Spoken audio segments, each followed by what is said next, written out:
and we have to really escalate the noise we make so that we'll be heard.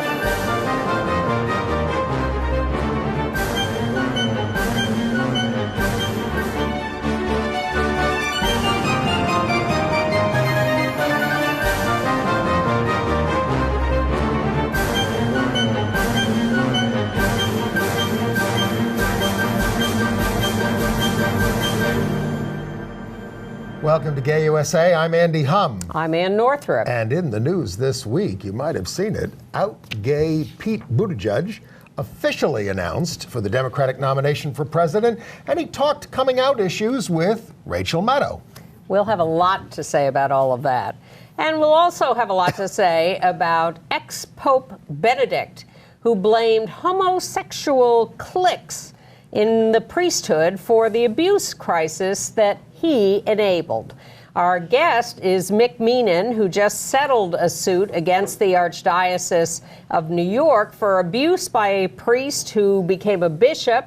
And Mick is planning another suit against an abusive teacher at Fordham Prep. Lots to talk about. Yep. The Supreme Court of the United States dodged one gay case and denied an appeal in another. And the National Guard in California has stood up to Trump's ban on trans troops. I wonder what the commander-in-chief will say about that. Arizona has repealed its law forbidding discussion of LGBT issues in schools.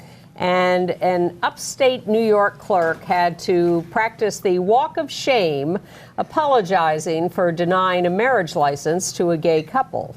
The high courts in China and India rebuffed LGBT rights cases, but progress was made in Russia and Ukraine. And Andy will review Oklahoma on Broadway. Okay. All right. So, Mayor Pete. Yeah. He's everywhere. He's on the cover of New York Magazine.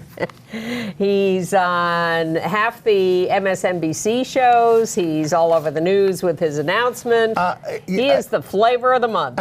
Well, flavor of the month, and why is that? I think it's because he has an interesting story to tell. In so many ways. Yeah, and that certainly was true with Barack Obama. And because Abraham Lincoln with his log cabin, and don't forget before him William Henry Harrison and his log cabin. Seriously, presidential candidates have always put together narratives about their lives that they hope will be compelling to you, and this one seems to have caught on. Well, it's almost cheesy. It's so it hits every mark so much. I actually think his secret weapon is his affect. Yeah. Because I've said here before that I think he inspires confidence by the way he talks. He's calm, he's sure of himself, he doesn't get ruffled when people throw stuff at him. There were hecklers this week going after him. If I didn't have hecklers like that, I'd pay them to come. I think it's going to help him. I think he projects maturity, yes. And I think that's a big part of it. Absolutely, because the incumbent, all he does is yell. Well, so does Cory Booker.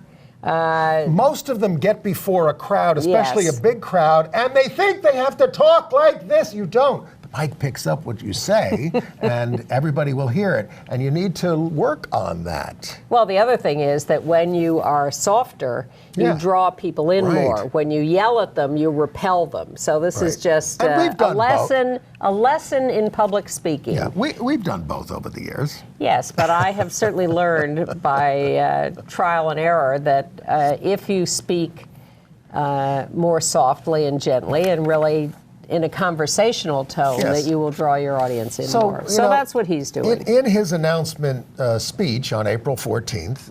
In South Bend. Right there in the old Studebaker Hall.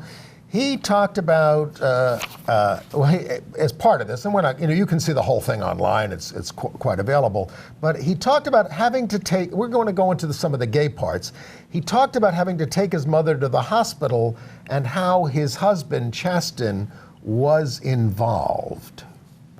Roll tape.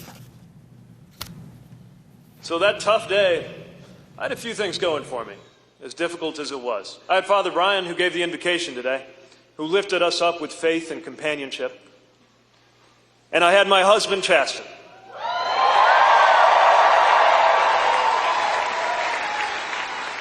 He was right there at the hospital. He stayed there. He was at the hospital where he belonged. Because in the eyes of the hospital and the state and the law, he was not just someone I loved, he was my lawfully married spouse.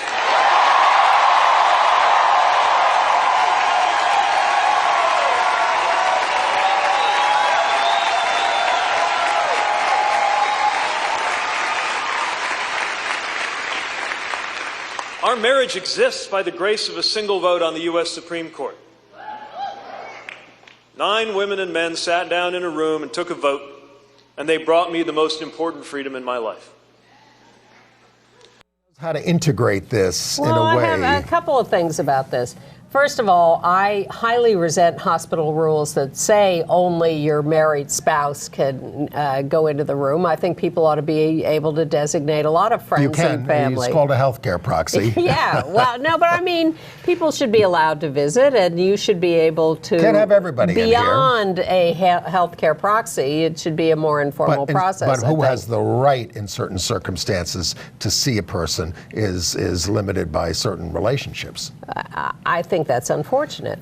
The other thing is, he says, by the grace of one vote on the Supreme Court. And I just read something today that someone wrote that said, come on, and technically that was the end game, but what about all the millions of us who have been working for this for years, who came out to our families, who signed petitions, who brought court cases in states all over the country, who lobbied for this and marched for this and argued for it? There does need to be more appreciation for who has come before. I mean, we talked last week about his husband going before the Human Rights Campaign and saying, you did all this in the Human Rights Campaign. And of course, it was done by a lot of grassroots groups and elsewhere. And because now they are going to be looked to as spokespersons for the community. Yes. Because of what,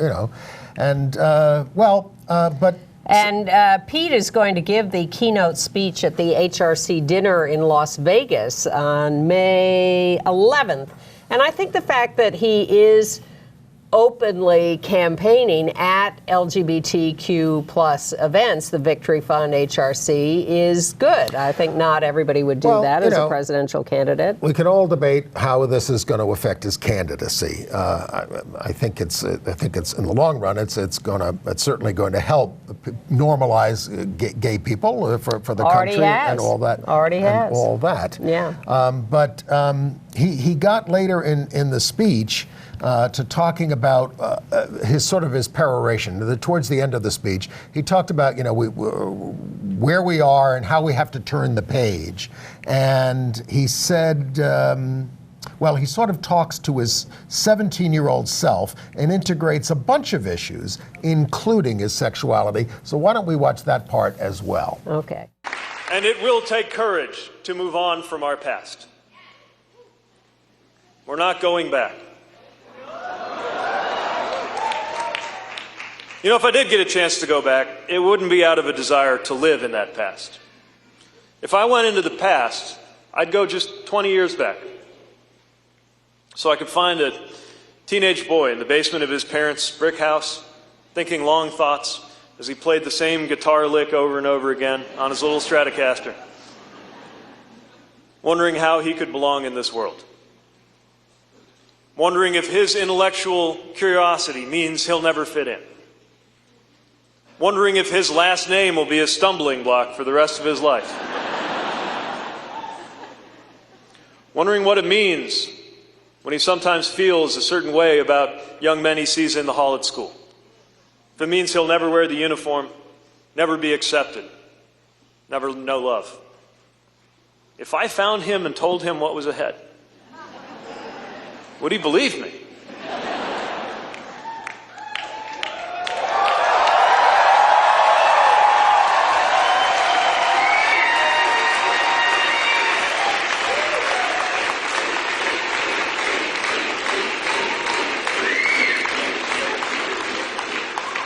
I can picture it if I could put my arm around him and tell him that he was going to see the world and serve his country. That he would not only find belonging in his hometown, but be entrusted by its citizens with the duty of leading it and shaping it.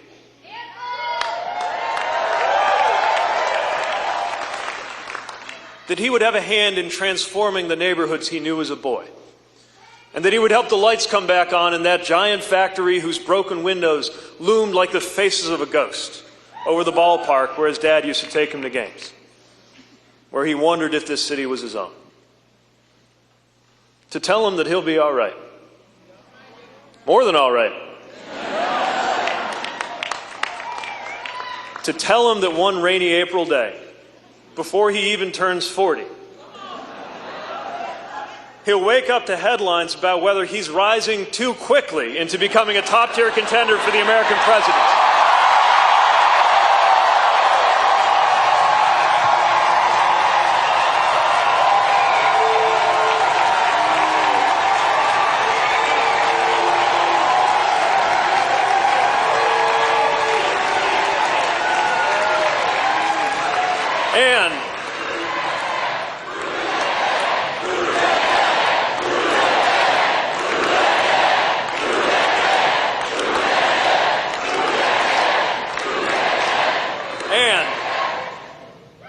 To tell him that on that day when he announces his campaign for president, he'll do it with his husband looking on. So he's unapologetic in that sense. Trump is very unapologetic as well, but I think people appreciate that. I think that's an unfortunate analogy. No, I'm just saying a lot of politicians hide like who they are. In many respects. I don't mean about being gay necessarily. I mean they're very. I mean, I'm not saying he's not calculated and he's not a good politician. Well, that was going to be my comment. Sure. But I think this leads us into the question of his coming out and the way he describes it, and his conversation with Rachel Maddow about it. When she asked him about his coming out process on her show.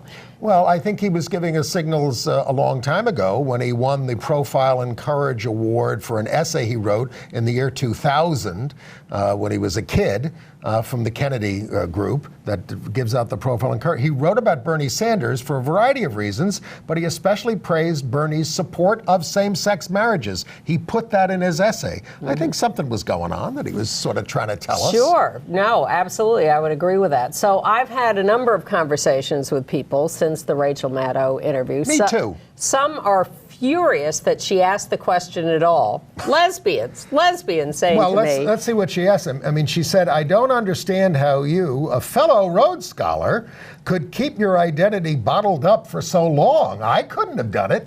Well, I don't like the way she asked the question, and I don't buy her premise. But I think there is certainly something to be discussed in terms of his process. And we don't agree on all of this. But to me, it portrays quite vividly for the American people, because he talks about his fear and not wanting to be this. And he says you only get to be one person. And it was very important to me to be a soldier. It was very important to me, and at the time he entered the military, it was still forbidden to be out. But when he was serving in Afghanistan, it was after Don't Ask, Don't Tell had been repealed. And he also had these political ambitions, and he couldn't put all that together at that point. Exactly, and I think that just echoes what I have observed over the years, which is those with the most privilege, those with the most ambition, those most invested in the status quo, and certainly the military is the status quo, are the most fearful about challenging that image. And Mike Barnicle on Morning Joe this week told the story of talking to Mayor Pete behind the scenes, off camera at one of his appearances, and asking him, what were you more afraid of, serving in Afghanistan or coming out to your parents? And that stopped Pete for a minute in his tracks, and he then said to Barnicle, I was very fearful and sweating when I told my parents, and luckily they were very good about it. Now that's a whole other story about how we're afraid of telling our parents, and yet they turn out to be supportive. Not mine. My mother said, what a waste. My father said, well, you seem to accept this, and if we don't, I guess we're not going to see very much of you anymore. Yeah, my father said, I always knew.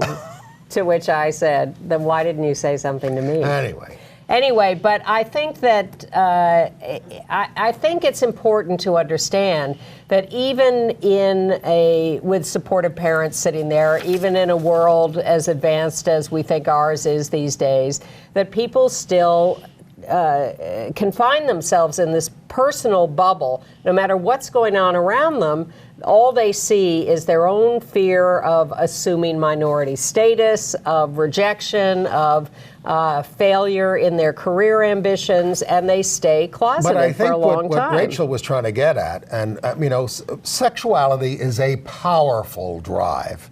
And it, sure. People, I mean, now but so is fear. He says, I didn't even date. I Correct. didn't date women. I didn't date men. He says, so I mean, that I think most people would find that unusual. I think it's less unusual than you imagine. Okay, I'm not going to argue. Now of course, now they're making up for lost time. Let's put up that picture of him and Chasten kissing, a radical moment. Now. The thing about this is, Anise Parker, who was the out mayor of Houston, said, she's now head of the Victory Fund, I would not have thought to see something like that in my lifetime. And that's part of being able to kiss is part of being able to normalize. Now, the press, of course, is absolutely over the moon about all this. They can talk of nothing else. Lawrence O'Donnell says to Rachel, we've never seen a conversation like this that you had with him, two gay people talking about stuff. He says that every night to Rachel. Well, I know he sucks up to Rachel, but Rachel sits there and says, well, gay people talk to each other differently than straight people talk to each other. And I think, yeah, that's true. But it's interesting because it also distracts us from a lot of Pete's actual political history and opinions about issues. And there are those who are paying attention and saying, he did some South Bend redevelopment that really threw a lot of people of color out of their houses and was too fast. And even Pete has said, well, maybe we didn't do that the right way. And he fired a black police chief, and people have gotten on him about that. And he said, I regret that. Well, Sarah Schultz. He's against Chelsea Manning having had her sentence commuted. I heard that on Gay USA. Stephen Thrasher, an African-American gay journalist, wrote, this candidacy is going to expose fault lines between the white gay men and the rest of the LGBT community. And he says, queer America is a lot to the left of the white married gay God-fearing centrist. And Sarah Schulman, who's more radical, also made similar comments. She says, I'm not criticizing this individual who has become himself, but I am disappointed that militarism, God, and marriage is where we have to what we have to do to be taken seriously. I do think it's an evolution in people's thinking and understanding, and I think it is unimaginable that he, as an out gay man, could have run until about now. I mean, the first... and be taken seriously. The first woman to be prime minister of the United Kingdom was a right-wing reactionary who didn't put any women in her cabinet. Right, exactly. So this is how... And the one we have now is not all that more progressive. Well, and Barack Obama, I mean, it was a tremendous breakthrough to elect an African-American, but he was hardly a peacenik. So, among other things. In spite of having gotten the Nobel Prize. So, anyway, that was crazy. So, so the point is, I would say that we admire his openness, and I would expect that as he gains more power, that he will be a force for good in terms of our issues. And he could be the kind of candidate I was sort of predicting a couple of years ago when Trump got in, that it's going to be somebody we're not talking about, who's a fresh face, and he's nothing if not that. Well, but he says he hopes his being an out candidate will make it easier for the next one. Now, in the polling, Biden is leading. This is the New Hampshire poll. The New Hampshire poll. Yeah. Biden is at 23, Sanders 16, and Pete is in third place at 11%. Harris is at 7, Warren at 9, Beto at 6, Booker at 4. And Booker announced this week as well. Debates. I want to see what happens with the debates. We do. Now, they had another run-in with Mike Pence this week. Oh, yes. And Mike Pence said, because he was closely interviewed about this on CNN, I hope that Pete, because don't forget, Pete was a mayor in Indiana while Mike was governor. I hope that Pete will offer more than attacks on my Christian faith or attacks on the president as he seeks the highest office in the land. He'd do well to reflect on the importance of respecting the freedom of religion of every American. You might think about that too, Mike. Exactly. And Pete said that God made him gay, and Pence responded, because he was pressed on this, well, all of us have our religious convictions. I have mine. I'm a Bible-believing Christian. And Pete said, I have a problem with religion being used to harm people. Mike? Well, my favorite footnote to that is Pence is supposed to give a commencement address at an evangelical college in Indiana, Taylor University. Yes. Sure, he has a relationship there, and they've had with him. But students and faculty are standing up and saying, cancel Pence because he is a hateful bigot. It was a petition started by a gay alumnus, Alex Hoekstra, of the class of '07. But the school is sticking by him at the moment. But we'll see. So should we talk? So are we done with Pete for the moment? Yeah, let's talk about. Well, you know, we didn't talk about. I think this has been one of the. We're talking about Trump now. I think this has been one of the biggest steps towards fascism we've had in this country in the past week. You think? You had Trump telling an appointee to break the law. I will pardon you. I mean, that alone ought to be everybody say, "Well, you're done." We can't have that from the person who's supposed to execute the laws. He vetoed a congressional vote to end our war on Yemen. Exactly. And, you know, we wants to keep all asylum seekers locked up. Right. That's what Barr did this week. In fact, ACLU is opposing that. A trans man who's a migrant from Honduras, trans woman, right. Migrant from Honduras, was granted asylum. Granted asylum. ICE will not let her go. They say they're going to appeal it, right. So they're keeping her locked up. Well, everybody's going to be kept locked up now. Exactly. And, the ACLU is suing on that. And in terms of the trans ban in the military that went into effect, a trans man at the University of Texas, Matt Pesquera, had his scholarship voided by the United States Department of Defense.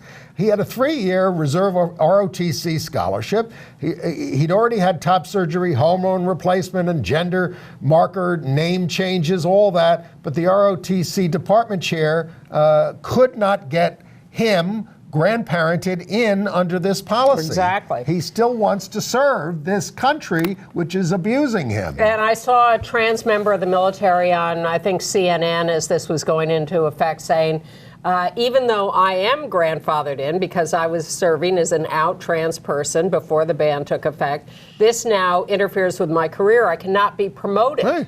I cannot be promoted. And here's... I can't even with a straight face call this good news. The Navy has announced that its trans members who haven't transitioned are allowed to cross-dress off-duty. God. Where they will then be arrested and thrown out of the military. But not in the California National Guard, and I have to understand this. They are part of the military, but the Major General there, Matthew Beavers, said, as long as you can fight, we don't care what gender you identify with, nobody's going to get thrown out. But you think Bill Weld is going to have some effect on Trump running for president? Well, I mean, Bill Weld was basically a liberal Republican from Massachusetts who had been very pro-gay. Then he decided he wanted to run for governor of New York, and he became against same-sex marriage, which was kind of ridiculous. But you need somebody as a repository for anti-Trump votes in the primaries. And in the primary, I realize that Trump has held on to his Republican base very strongly, but independents get to vote in a lot of Republican primaries. And they can go over there and they can make a statement about how problematic he is. But it's exactly because of the primary vote that the Republican senators are all sticking with Trump because they are afraid of being challenged in the primaries and losing. I don't think Trump is going to lose the nomination. I think he's lost his mind, but I think he can get hurt by having someone there Look, you know. even Jeff Flake and Bob Corker, neither of whom is anywhere near Bill Weld in liberalism, quit the Senate rather than having to face a right-wing opponent in a primary. Did you? And of course, the other appointment that Trump tried, there's a picture of Bill Weld. The other appointment that Trump made was for Rod Rosenstein's replacement at the number 2 position at the DOJ, Jeffrey Rosen, who refused to say in his hearing whether he believed Brown v. Board of Education ending separate but equal on a racial basis was constitutional. Was constitutional. I think several senators appealed off on this, but we'll see. But there was something good that they actually did this week. Did you read this thing about the Office of Federal Contract Compliance? No.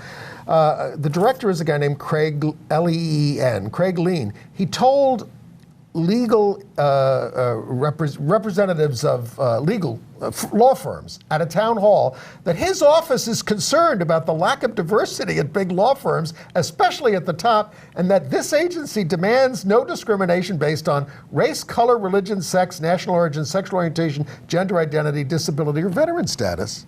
That's Goodbye. Wait till Mike Pence finds out about that. I don't think he's long for his job.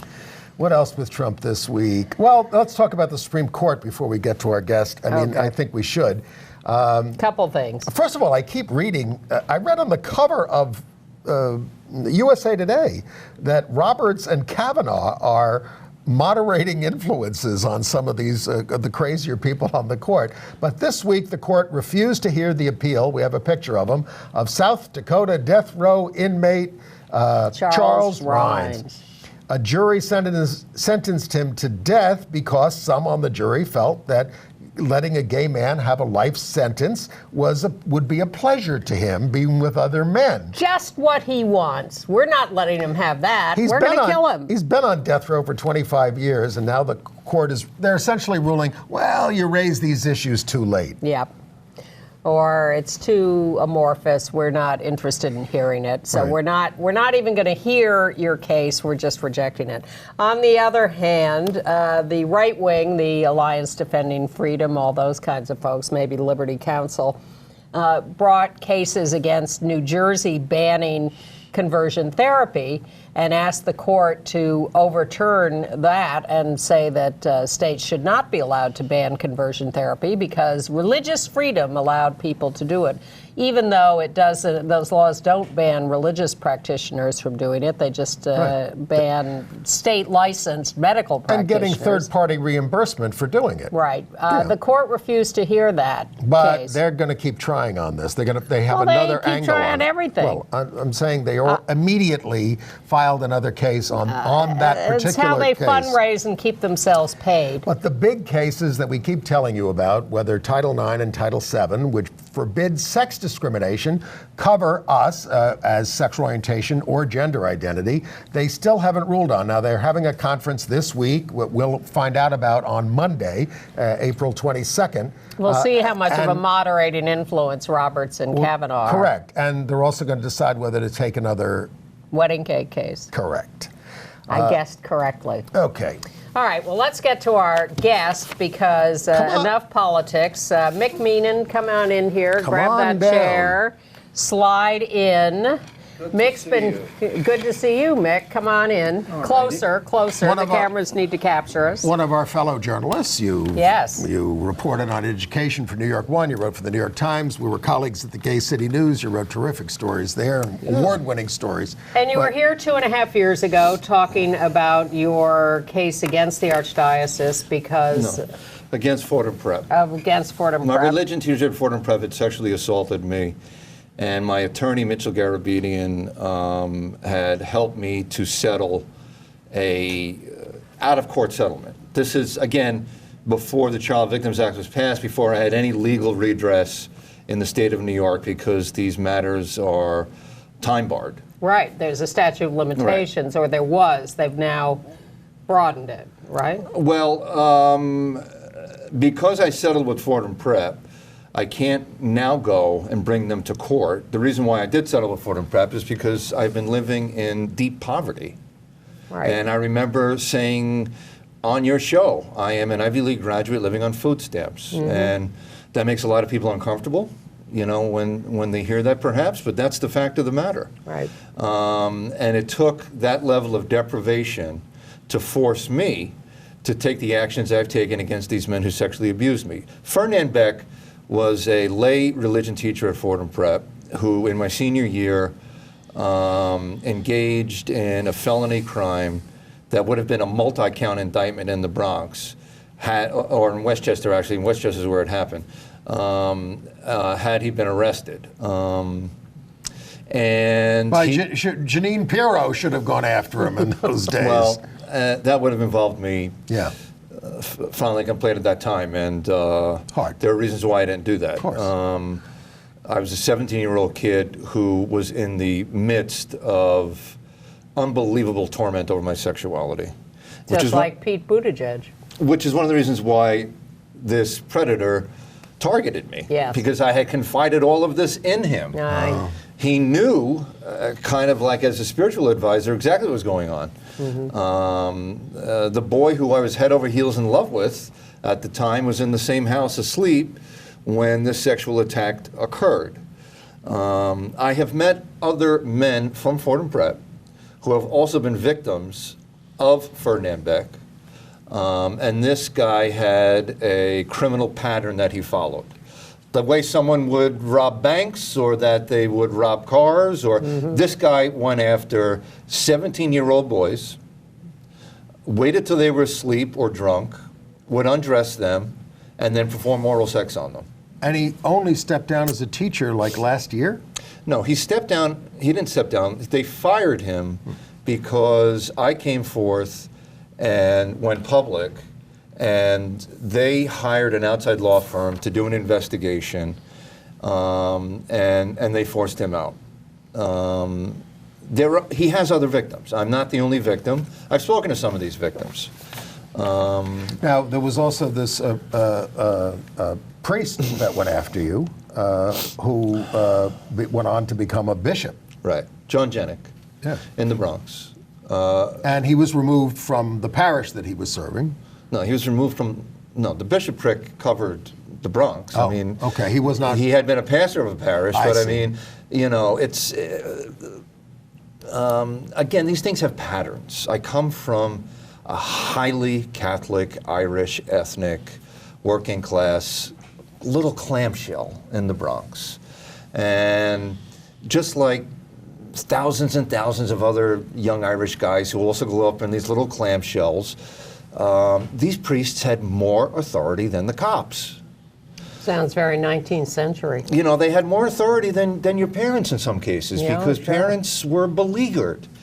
They, you know, I mean, I had great parents. My mother and father were dogged in how they raised 6 kids, and my father worked like a dog to pay tuition at Catholic schools, but my father had health problems. There were stresses on the family. I have suffered with grinding depressions all my life, which are part genetic, part circumstantial, and part a result of the sexual abuse. And the predators pick up on this. They smell it like a dog smells blood. And at the age of 13, 14, you know me well enough to know my personality and to know who I am. I was a brash, outspoken, kind of boisterous kid. I was having sex, smoking pot, drinking, and I grew up with guys who were even more brash than I. You know, you lived your life out on the street with other kids. There was no, Yes. there were no video games. There was no, you know, we had the gym club in the parish where we would play basketball or shuffleboard. But otherwise you were in the street, in the schoolyard. You know, the Bronx has a lot of parks and fields. And, you know, that is where I kind of came to be and also came to wrestle with my sexuality. I've had sex with girls, I've had sex with boys, men and women, you know, but when you're 13 and 14 coming out of this clamshell, this is really terrifying stuff. Yes. Yeah. So all this is coming out now. You had the Pennsylvania Attorney General's report. The New York Attorney General is going to do a report. It's a worldwide phenomenon. And yet you had this week ex-Pope Benedict blaming the priestly abuse crisis on homosexual cliques in seminaries and the absence of God. I mean, he was in charge of the Munich Archdiocese while this was going on, and didn't pay any price for it. And he was the head of the church entirely, and did not clean house when it was rampant. They never take responsibility for it themselves. There's that. And then I see, why don't lay Catholics at some point say, you guys can't solve this problem, we're going to take over the governance of this church? It's happening slowly. Is it? Yes. It seems unimaginable. There are now 14 states with large Catholic populations who are going after pedophile priests. This is a generational shift. It's not going to become apparent overnight. But what we are witnessing is a wholesale dismantling, I believe, of church hierarchy in the best case scenario. I have been covering Benedict's writings and teachings extensively for a long time, since I was at Gay City News. Paul Schindler, the editor, and I wrote extensively about what he has said about gay people, his 1986 letter to the bishops on homosexuality. Blaming anti-gay violence on us. This is where Benedict always comes from. Benedict says we have human science and we have human data, and then we have this, mysticism, a higher authority, if you will, that goes beyond human reason. And we saw that applied to his intrinsically disordered, diagnosis of gay people. And himself. Which has now it's just been simply debunked anywhere in the world where there is a Catholic imprint. You can pretty much get married now. Right. Okay? Yep. I mean, this has just simply been debunked. Ireland with a gay prime minister? It's extraordinary. Benedict has now applied this human reason, science, but mystical approach now to the pedophile abuse epidemic, which is basically rooted in the fact that once a priest is ordained, he is considered to be somewhat divine. So you can't undo it. And they've tied themselves up into horrible knots with this, because all they need to do is outsource the problem. Get every AG in most of the developed world. Right. Okay, I agree that in parts of the other Catholic world, you would struggle to have law enforcement to help you solve the problem. Huh. But in the United States, in Europe, in Ireland, in large parts of Latin America, you have law enforcement root out these criminals. Absolutely shocking that this has gone on that long without that happening. Right. So that the government has collaborated with the church in not. These going are after them. incredible paradigms of shame and corruption. The corruption has been based, I think, mostly, believe it or not, on money. I mean, follow the money, that dictum, follow the money. Right. And you will get to the bottom of this problem. But shame is a very, very powerful tool. Right. And we all know how shame is used to terrorize gay and lesbian people. can you talk a little bit about your negotiation with the Archdiocese lawyer when you were settling your case? Can you, or no? Yeah, we can talk about it. What that was like? Listen, at some point, and I thought about it before I came in today, it was either marching down Fifth Avenue, or it might have been on the floor of a nightclub, maybe the Roxy, with 3,000 other shirtless men, that something kicked in and I said, they're not going to get away with this. I'm not going to let them get away with this. You targeted a 13-year-old kid. Now, I'm not painting this guy out to be the great evil Satan, but something needed to be adjudicated in order for me to keep living my life proudly as who I am. Yes, you needed to be validated. Correct. And So in your negotiation, Well, they ask you, and you can get as candid or you can get as vociferous as you want. And as you can see, I have no problem getting vociferous. but how did they respond to you? How did they handle this? There was a degree of pushback, but not that much pushback. They did an investigation on this. I don't know what they have found out. All right. I haven't seen it because that's a closed matter. Again, this happened out of court. They took a year pretty much to investigate this. But the question is, did they understand what you were saying about what happened to you? Did they understand what you went through? I think that they regarded some of what I was saying as being slightly fantastic.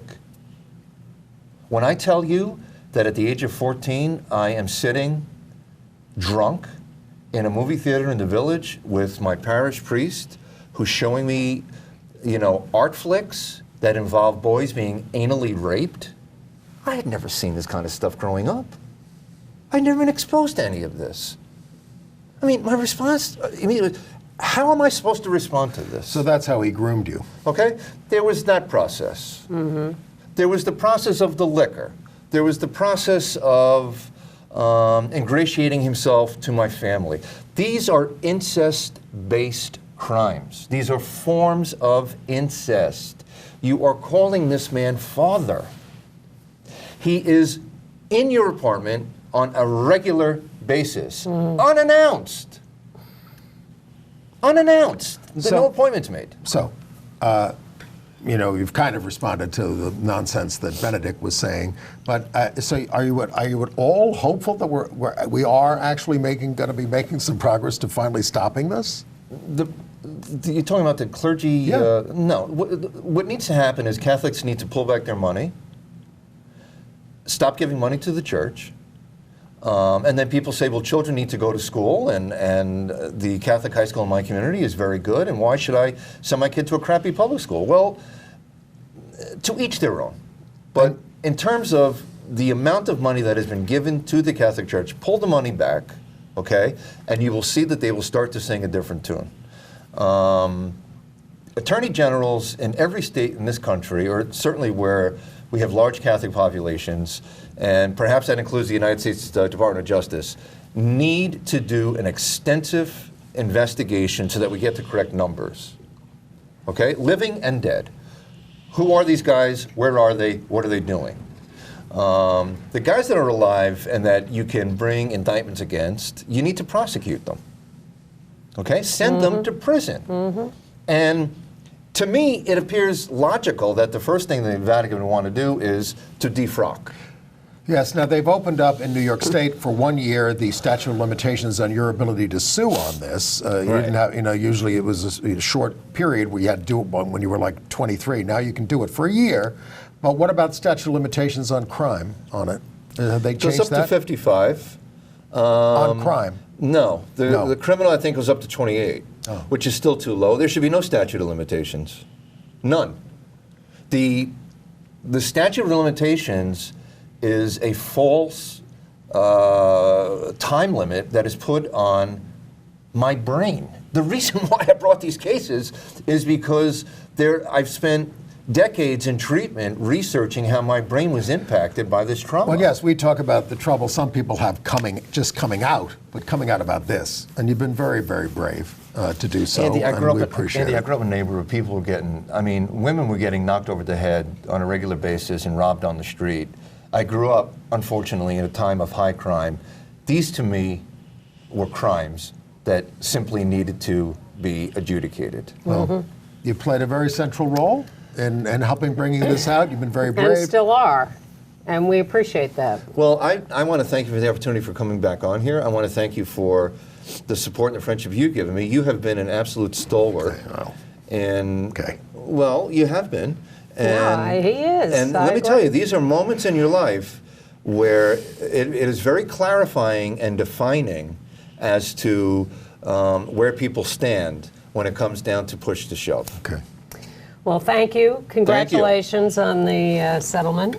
Thank you. I have a rash. I'm not going to shake your hand. Yes, back away from me. I thought you said that to everybody. No. Only this week. Okay. Thank you, Mick. We'll Thank see you, you Mick. again. Bye now. Okay. On with the news. Bye. Wow. Woo. All right. Not so. And since we're discussing the Bronx, we should also mention that, yes, Ruben Diaz Sr. will run for Congress, our chief homophobe in the city of New York. He would like to spread rumors that he's not going to be so homophobic anymore, but we'll believe it when we see it. Will. And we're very concerned that he's. You think Trump has a base? Ruben Diaz Sr. has a base. He has an evangelical base, but a congressional district is larger, and we hope you all get it together out there and run one person against him to stop him. And one of them thinking of running is out gay Richie Torres. Oh, that would be good, yes. City council member. Well, and in Colorado, out gay Dan Bayer, who used to work for the Obama administration, has announced that he is running in the Democratic primary to choose a candidate to oppose Republican Senator Cory Gardner He'd out be there. the first gay man elected to the Senate, out gay man. We've had Tammy Baldwin, of course, out lesbian and out bisexual. Kirsten Sinema. Correct. From Arizona. Correct. Well, some good news from Arizona. Governor Doug Ducey, a Republican, had to sign a bill repealing a 1991 law that barred HIV and AIDS instruction that promotes a homosexual lifestyle. That's a quote.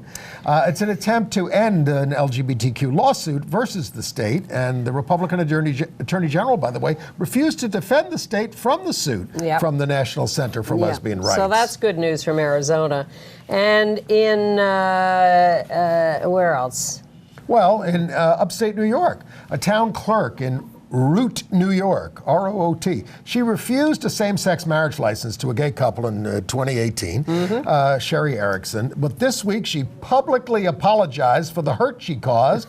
She had told the couple to make an appointment with a different clerk. Governor Cuomo offered to marry them himself.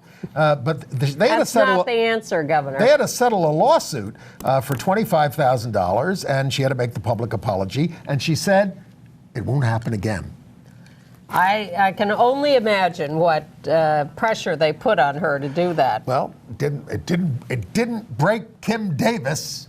All right, a few stories of violence. In Dallas, Texas, trans woman Malaysia Booker got into a small fender bender in the parking lot of an apartment complex, and that turned into an angry mob going after her and severely beating her. Stomping her on the head after, it's in broad daylight. Yep. But they have arrested someone in the case for Who aggravated was offered assault. by the crowd $200 to Somebody in the beat crowd her says, up. "Here's $200. Beat the crap out of her." Yeah. Beat the crap out of her. Yeah.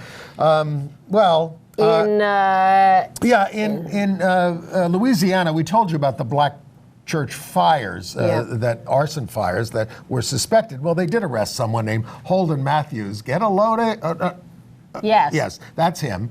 For those fires, son of the sheriff. Deputy sheriff, I think. Well, deputy sheriff down there. And it is nice to see, in light of the Notre Dame thing, that now money is finally pouring into these black churches to help rebuild them. Yes, that was a good boon to that. And in Gurneyville, California, Vincent O'Sullivan, another charmer, we have a picture of him.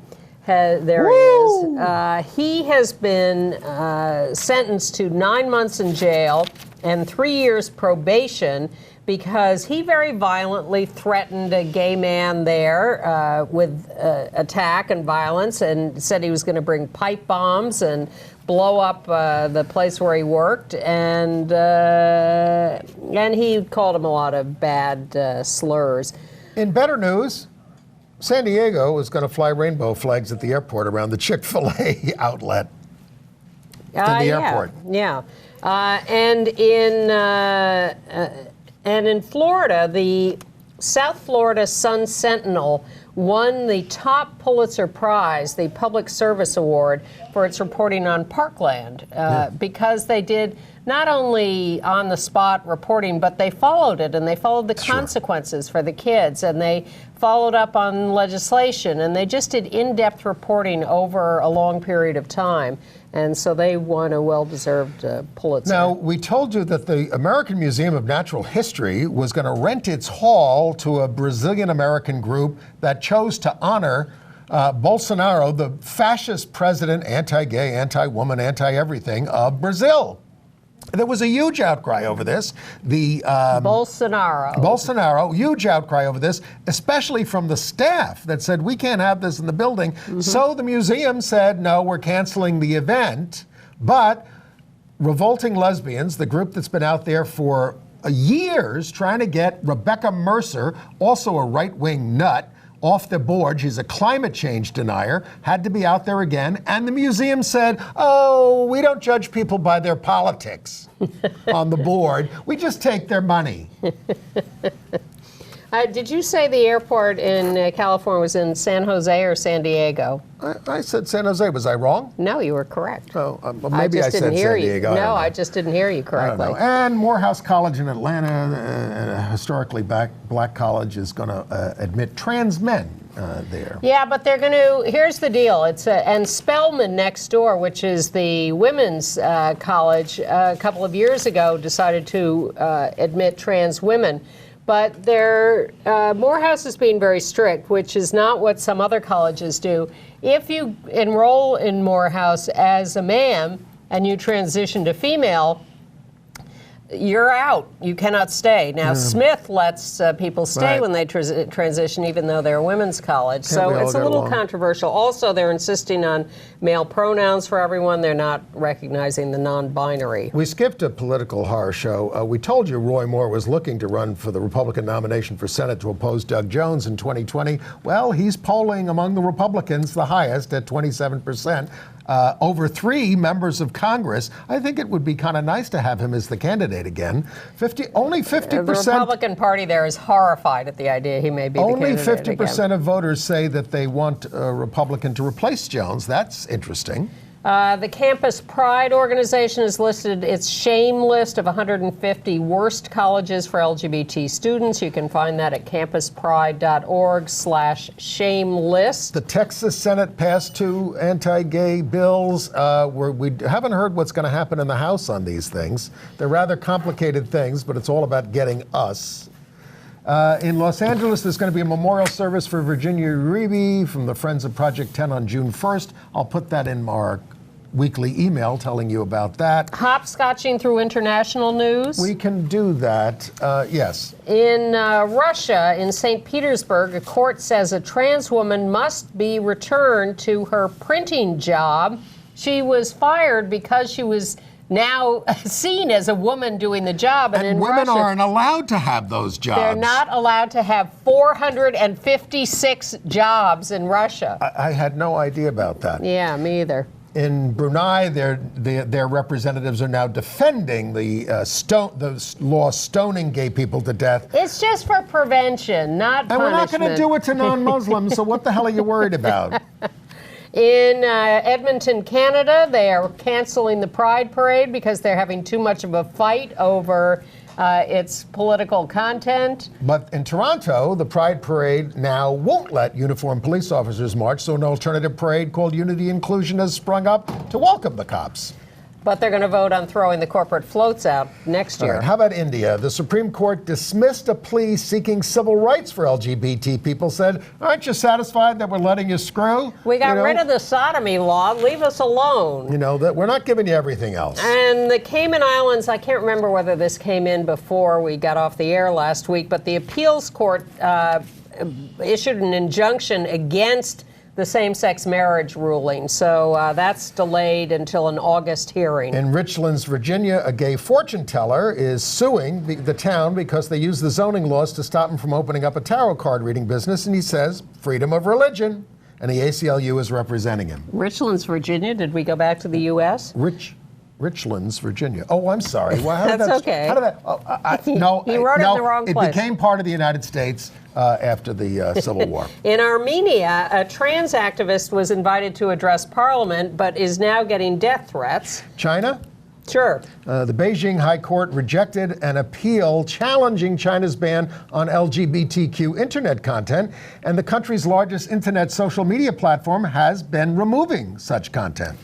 A gay couple got attacked in France by a guy they met on the bus. One of them is dead, the other severely injured. In the Ukraine, Yep. The far right and religious protesters tried to disrupt the lesbian conference, the European Lesbian Conference. Yep. And we got a picture of them. They managed The lesbian conference, not the protesters. Right, there they are. Right. And a board member there said the protesters were afraid of those big bad dykes, and they were right to be, because lesbians are out to smash the patriarchy. I love it. Exactly. All right. AIDS news. Well, Cuba has begun finally distributing PrEP in a pilot program, 28 people in one place, but they used to quarantine us, so that's progress. No, but they also have universal health care. Entertainment news? Yes. I told you about the documentary Catching Sight of Thelma and Louise, opens in L.A. this weekend at the Laemmle Theater. I saw a little bit of, it's called Special, about the gay guy with cerebral palsy. Yeah. It's cute. It's not as good as the trailer, but it's cute. Ryan Murphy took 500 LGBTQ plus teens to see The Prom, your favorite Broadway show. Great. Yeah, about I saw lesbians at the prom. I saw the reimagined Oklahoma on Broadway now, which is the critics' darling, and it focuses on the divisions in America. There's Lori and Curly there. I thought there was plenty of all that in the original, and it came through for me better, but you decide. One of my favorite movies the last couple of years, Rafiki from Kenya, young lesbians in Kenya. Wonderful movie, won awards at Cannes, won awards at LGBT film festivals, opening this week at the Quad Cinema in New York City. The director will be at a Q&A after the Friday 7 o'clock showing. And this isn't happening until next March, but I'm going to talk about it anyway. Edward Albee's Who's Afraid of Virginia Woolf is coming back to Broadway. George and Martha will be played by Eddie Izzard and Laurie Metcalf, without actor Russell Tovey as young Nick and Patsy Farron as his wife, Honey. Joe Mantello will direct. It's gay, gay, gay. Although you're not allowed to do all-male productions or all-female productions. Although I read that there was some such production that actually managed to take place. They got away with it. Next week, available on DVD, a documentary, The Gospel According to Andre. That's Andre Leon Talley, available April 23rd on DVD. I look forward to that. I watched it. I kind of liked it. It's, he's an interesting guy, so it was interesting to see that. And by the way, in discussing the Who's Afraid of Virginia Woolf, we did report that the Albee estate stopped Nick, the blonde, Aryan character, from being played by black. But they have done all African-American productions of the thing. And what they were worried about, they said, was the way it's written now, it will sound extremely racist to be using these lines with this character. And that was their reason for stopping that one. Right, so it's a little more nuanced than originally thought. It is. Thank you all for being with us. It's been an exhausting week. And we still have 40 seconds or so. The most fascist 30. week in American history so far. What did I want to say? Okay. ReclaimPrideNYC.org. We're putting together the big march and rally, alternate parade. Go to our website, sign up to be a volunteer on the day. We need marshals for the parade and people helping set up the rally in the park. You can meet us personally, because we'll be there. Exactly. ReclaimPrideNYC.org. Bye. Bye-bye.